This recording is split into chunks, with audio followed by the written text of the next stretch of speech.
Las palabras nos ayudan a darle sentido a las cosas y a continuar. Pero las palabras se nos dan fatal. Y hablar es estar todo el tiempo traduciendo. Constantemente tengo la necesidad de querer expresar cosas que siento muy claramente y me resultan muy difíciles de decir, y que cuanto más hablo de ellas, más estoy convencido de que es imposible que se me haya entendido, porque no he podido decir lo suficiente. Hemos creado un mundo alternativo de palabras y de significados. Transformamos al mundo y lo convertimos en una explicación. Pero la explicación nunca se parece lo suficiente, nunca es igual que la primera experiencia de las cosas. Y la primera experiencia era algo tan inmediato y directo, la realidad tan transparente. Con el tiempo aprendemos a ser más prácticos y nuestra visión de las cosas se vuelve útil. Pero ¿quién pudiera recuperar la inocencia de cuando no nos preguntábamos lo que las cosas significaban porque estábamos seguros de lo que nos hacían?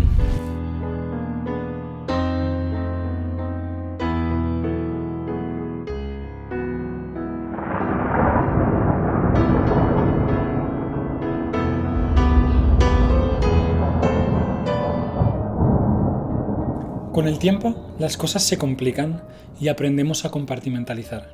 Para que la realidad se vuelva más manejable, la reducimos a términos que alivien la sensación de incomodidad que notamos cuando nos enfrentamos a la inmensidad de la experiencia y lo silenciosa y ruidosa que es. Las virtudes se vuelven virtudes en el sentido que sean útiles y desarrollamos una pose controlada, seria, práctica y profesional. Lo que era terrorífico se vuelve ridículo. Lo que era mágico ahora es un poco irónico y la belleza es algo superficial. Creo que la contradicción a la que nos enfrenta el dedicarle la vida a algo con tan poco sentido práctico es desde donde surge todo el arte, porque ¿cómo verle la lógica a hacer algo con tan poco sentido práctico como el arte? Y en un mundo en el que nuestras mejores cualidades son las útiles, ¿habrá algo más inútil que el arte? Supongo que esta contradicción es lo que produce la angustia suficiente, la ansiedad, para tener que darle una respuesta existencial a un mundo muy particular, un mundo exterior incomprensible que ha conseguido cosas excepcionales, pero a una escala que a la mente humana le resulta incapaz de abarcar, y que cada generación trata de encontrar una manera de dar sentido, siempre fallando, siempre de manera incompleta, pero volviéndolo a intentar, movidos por una necesidad vital de contener a ese entorno que es hostil. Y quizás la unión de todos estos intentos es la única manera, la más comprensiva, la más atenta y observadora de darle un sentido a la inmensidad de todo esto.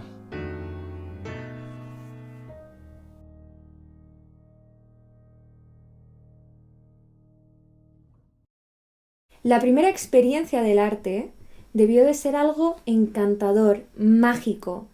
El arte era un instrumento de ritual. La primera teoría del arte, la de los filósofos griegos, propuso que el arte era mímesis, imitación de la realidad.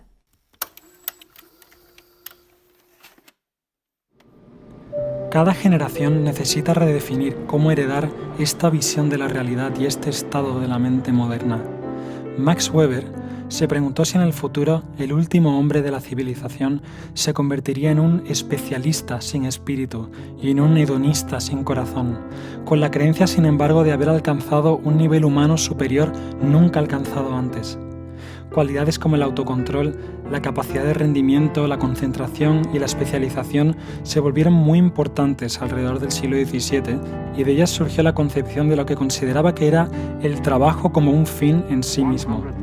Pero el peligro de consumirse en ese proceso, de perder la capacidad de reflexión sobre tu propio trabajo, de condenarse a compartimentalizar la realidad en cada vez más estrictamente delimitadas especializaciones, esta sería la noche polar de oscuridad helada de la humanidad, en la que la necesidad de maximizar y racionalizar la producción y la vida en nombre de la eficiencia o de lo contrario fracasar, nos atrapa a las personas en un caparazón duro como el acero, en una jaula de hierro de control racional.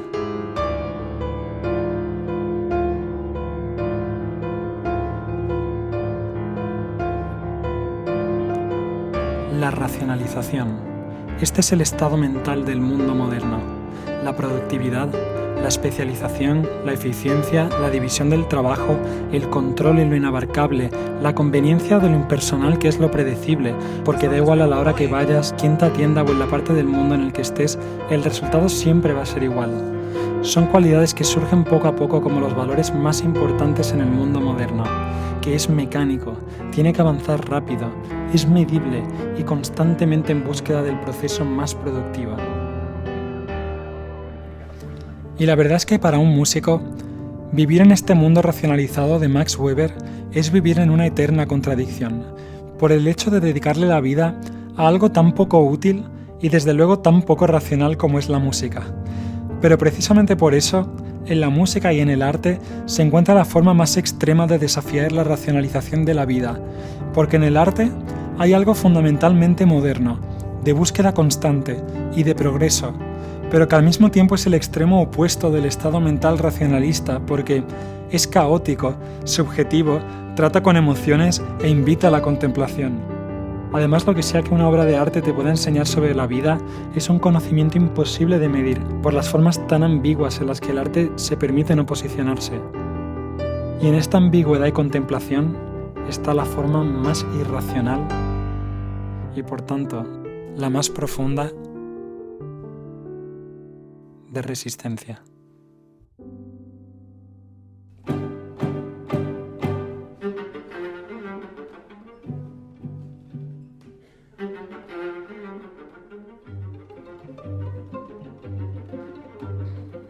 Todo el arte es a la vez superficie y símbolo.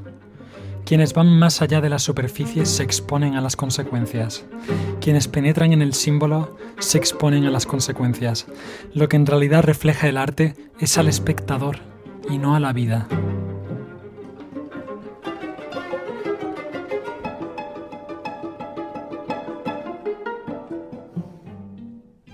Hay gente que considera que la belleza es algo superficial.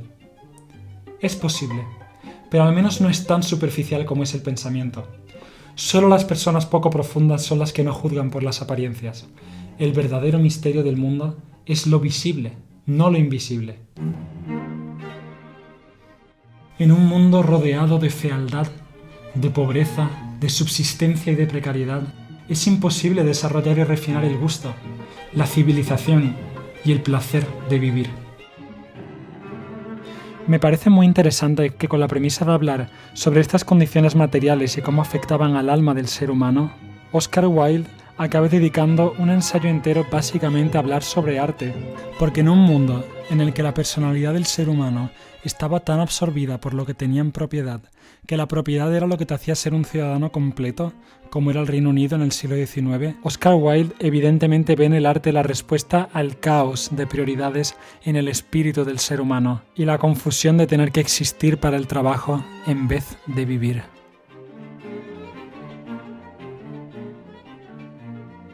El arte es una fuerza perturbadora y desintegradora. Ahí reside su inmensa vileza, porque lo que trata de perturbar es la monotonía del estilo, la esclavitud de la costumbre, la tiranía del hábito y la reducción del ser humano al nivel de una máquina. El ser humano está hecho para algo mejor que remover la tierra. Estas condiciones a nuestro alrededor nos han hecho muy inseguros y nos hace estar constantemente sometidos a cosas sobre las que no tenemos ningún control o influencia. La preocupación de Oscar Wilde es no poder descubrir lo que es fascinante e indescriptible en nuestra persona. Y como un esfuerzo descomunal, el ser humano moderno ha ganado mucho en prosperidad material, pero es solo en lo material en lo que gana, porque el ser humano es en sí mismo de ninguna importancia.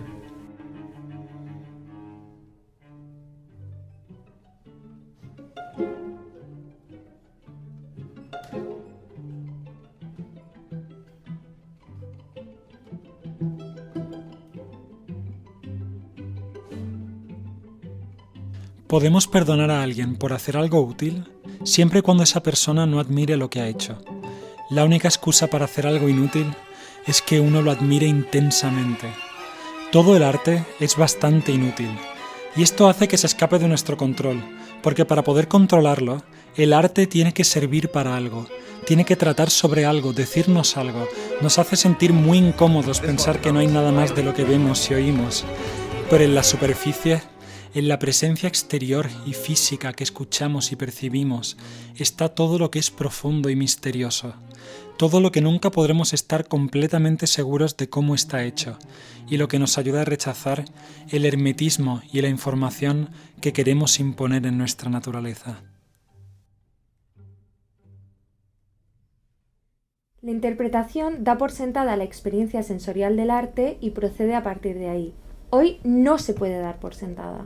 La nuestra es una cultura basada en el exceso, en la sobreproducción. Todas las condiciones de la vida moderna, su plenitud material, su masificación, se unen para entumecer nuestros sentidos.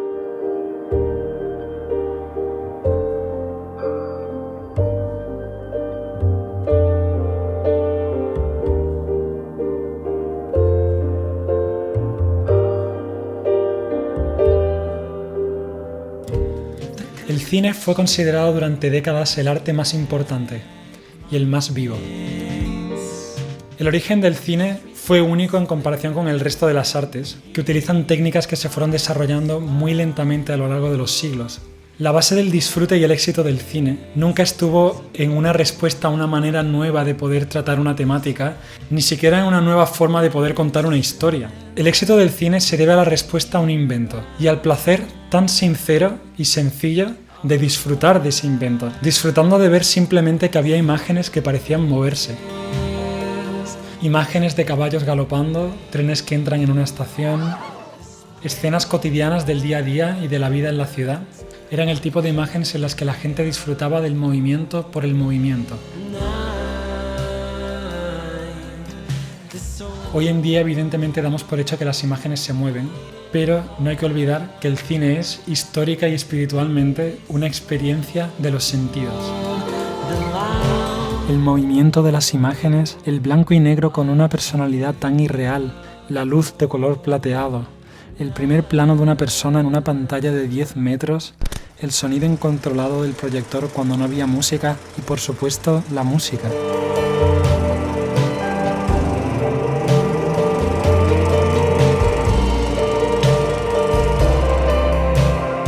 El cine y la música siempre han tenido muchas cosas en común. Para Stanley Kubrick, el cine es o debería ser más como la música que como la ficción. Debería ser una progresión de estados de ánimo y de emociones en las que el tema, lo que hay detrás de la emoción, el significado, todo eso viene después. Kubrick era de la opinión de que en el cine las palabras son importantes, pero vienen detrás de elementos como las imágenes, la música, las emociones de los actores, el montaje, y las mejores escenas de las mejores películas son las que combinan imágenes y música.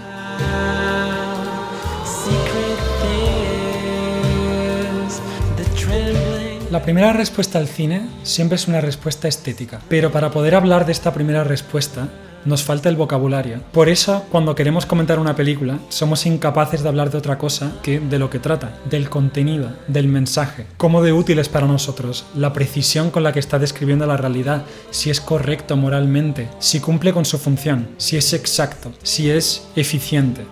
Y especialmente de las películas más creativas y misteriosas estéticamente, son de las que nos vemos obligados a extraer más información, o más que extraerla, imponerla. Resulta tentador leer El Resplandor como una lucha no solo entre generaciones, sino entre la cultura de la palabra escrita de Jack y la cultura de la imagen de Danny. La palabra escrita sale bastante mal parada. Jack también utiliza la palabra escrita con fines más mundanos para firmar su contrato con el hotel. Di mi palabra, dice, lo que entendemos como dar su alma, en el sentido fáustico tradicional. Los eventos se desarrollan en psicosis en 3 niveles. Es como si se reprodujeran los 3 niveles de la subjetividad humana. La planta baja es el ego, arriba está el superego y abajo en el sótano está el id, el lugar donde se esconden sus impulsos ilícitos. Podemos interpretar que cuando Norman baja a la madre del primer piso al sótano, la traslada en su propia mente como una agencia psíquica del superego al id. Por supuesto, la lección es que el superego es una agencia obscena que nos bombardea con órdenes imposibles, riéndose de nosotros cuando no podemos cumplir su demanda.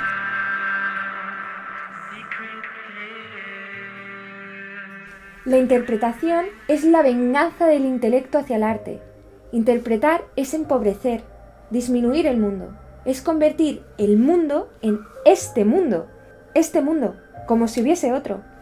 You know, I always say, the film is the thing. The film is the thing. You work so hard after the ideas come to get this thing built, all the elements to feel correct, the whole to feel correct, in this beautiful language called cinema. And the second it's finished, people want you to change it back into words. And it's very, very saddening. It's a torture. It's the film. The language is cinema. But people still know inside what it is for them.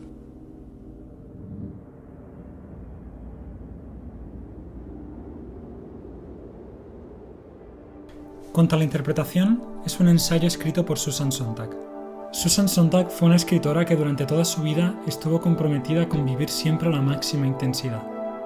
Susan fue súper precoz, fue a la universidad con 15 años y ya en esa época estaba constantemente convirtiéndose en una persona nueva y renaciendo constantemente. A lo largo de su vida vivió en París, en Nueva York, leyó todos los libros, vio todas las películas, se mantenía al día de todos los movimientos artísticos importantes del momento, iba a todas las exposiciones importantes, viajó también a zonas que estaban en conflicto y escribió sobre ellas, como sobre Vietnam y Sarajevo.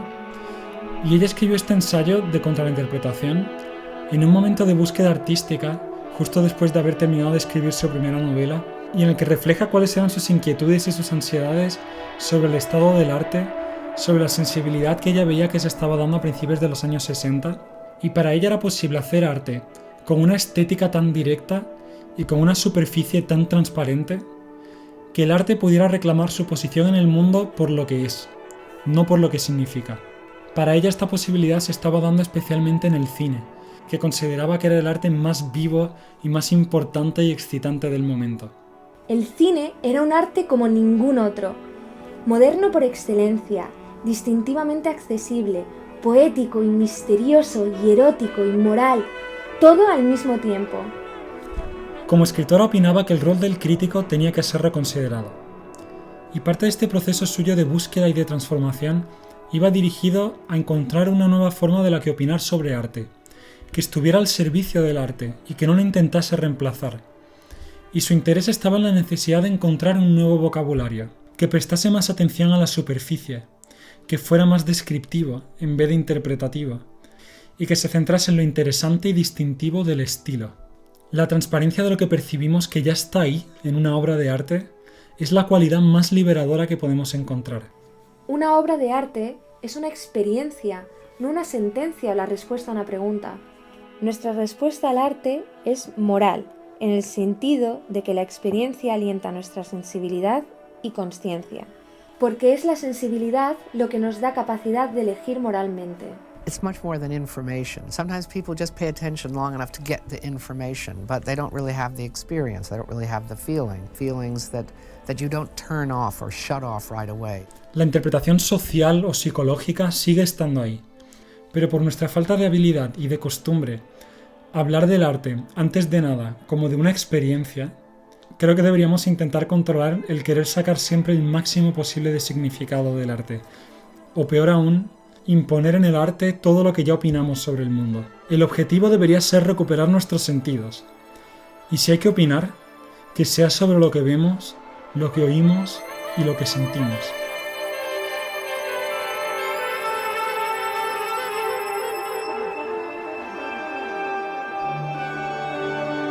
Susan Sontag ha entrado en mi vida en mi propio momento de búsqueda y siento que ha tenido mucha influencia en mí recientemente, por la manera que tenía de querer estar siempre a la altura de algo, las responsabilidades que sentía como artista y su manera de querer tomarse el arte en serio. Pero hay una última forma en la que siento que Susan Sontag me afecta.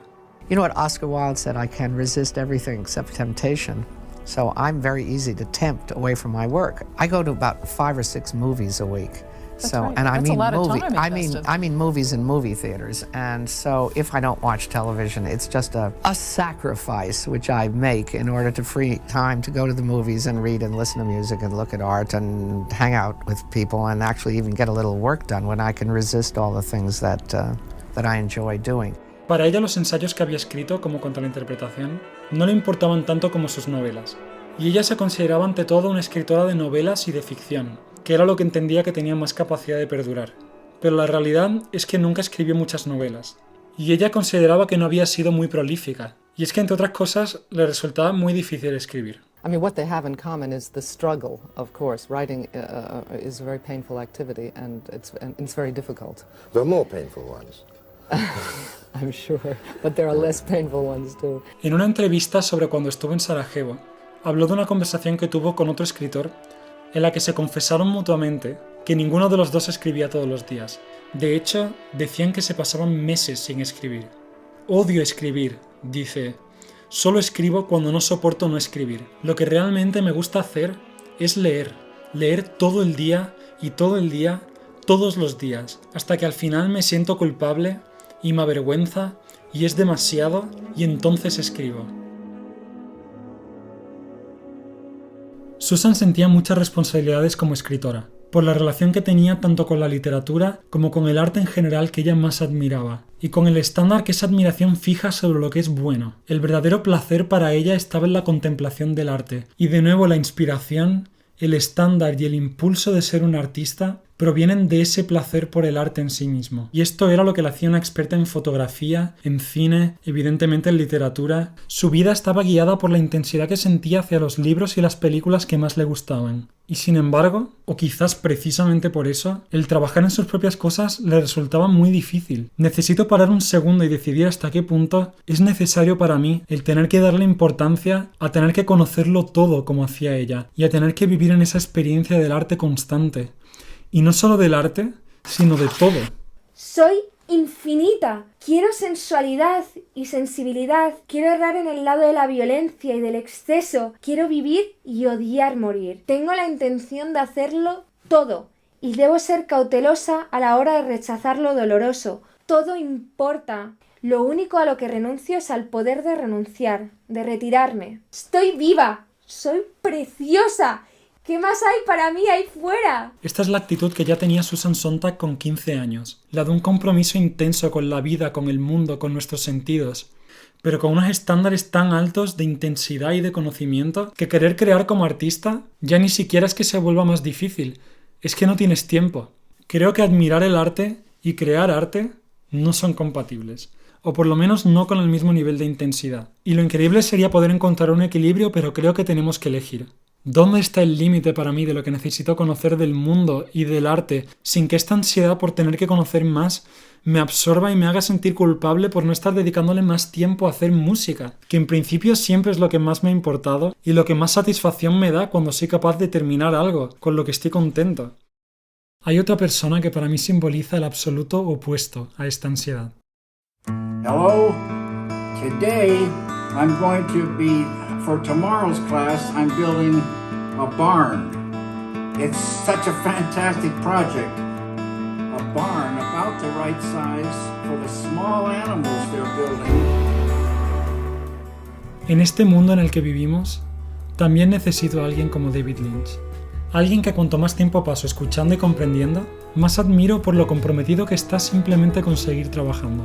Ya sea en una película, en un cuadro, en un mueble o en la casa para un pájaro, lo único que quiere es mantenerse ocupado. El arte es un hobby increíble, una vocación muy profunda en la vida, pero algo que hacemos fundamentalmente para pasar el tiempo, para mantenernos ocupados, para hacer algo con nuestras propias manos que luego podamos mirar y decir ¡qué bien ha quedado! David Lynch, cuando se mantiene ocupado trabajando en algo que le llama la atención, es feliz. Ser artista quiere decir lo contrario de ser alguien que sufre, y el arte es pura intuición. Mientras el sol empieza a salir en Los Ángeles, David Lynch se prepara para su día de trabajo. Se levanta, se lava los dientes, va al baño, se ciñe al cuello una de las muchas camisas iguales que tiene colgadas en el armario, se pone unos pantalones marrones desgastados, unos zapatos negros, luego se toma un café, luego otro y otro, fuma unos cigarrillos pues siente un profundo amor por el tabaco, medita, entonces puede empezar el trabajo. David Lynch es una persona de costumbres. En términos del proceso creativo, es importante tenerse una firme rutina. Una vez que hay algún tipo de orden, entonces eres libre de ir mentalmente a cualquier lugar. Tienes una base segura y un lugar del que partir. Un lugar donde puedas entrar, encender lo que necesites y llevar a cabo cualquier impulso creativo. Pintar, construir muebles, editar una película, grabar un disco o tomar un café. Y para alguien que hace películas, la verdad que no veo muchas películas tampoco. Do you watch cinema that's being made today? Do you have any No. interest in filmmakers? I don't, not that I don't have interest, there's only 24 hours in a day, and I like to work. A beautiful day. It will hold the phone I'm camera. wondering, what about Luis Buñuel? Never saw any Buñuel films. You can get one at the store that works, it's like perfect, but it's so much fun to build our own things. Really? No, Never Anshan Andalou? no, I have not seen them. I've never seen any, I haven't seen them. Cómo resolver la contradicción entre estos dos impulsos es muy importante para mí. A David Lynch evidentemente le gusta el arte, pero quizás para él fue suficiente con varios artistas que fueron sus referencias al principio y de los que ya aprendió lo suficiente para poder seguir sin tener que estar constantemente descubriendo nuevas formas y abriéndose a nuevas sensibilidades. Y en otros sentidos, con mucho menos compromiso, mucho más aislado del mundo que Susan Sontag y perdiéndose todo el arte que hay por conocer.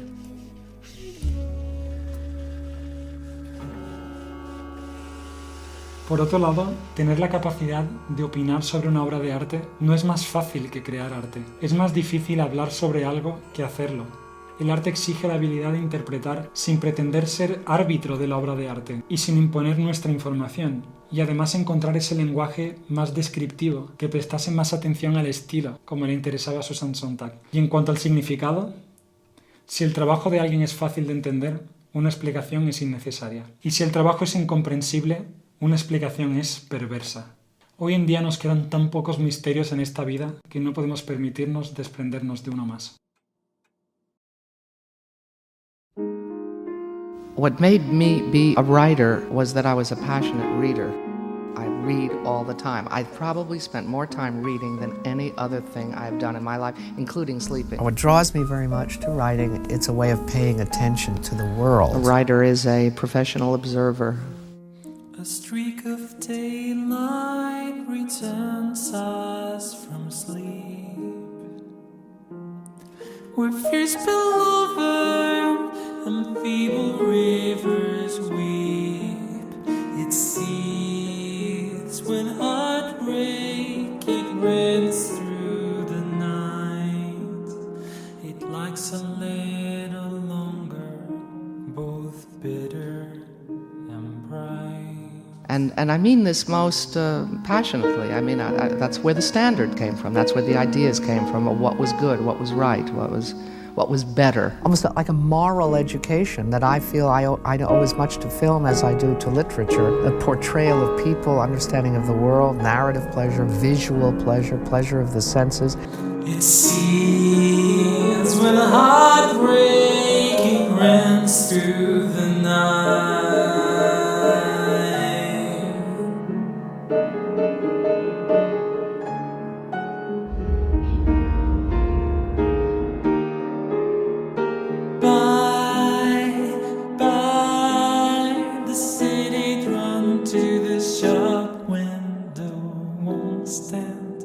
The winter's chill, the frostbite of a difference will. What do you think is keeping us afloat? You drink coffee, you smoke cigarettes.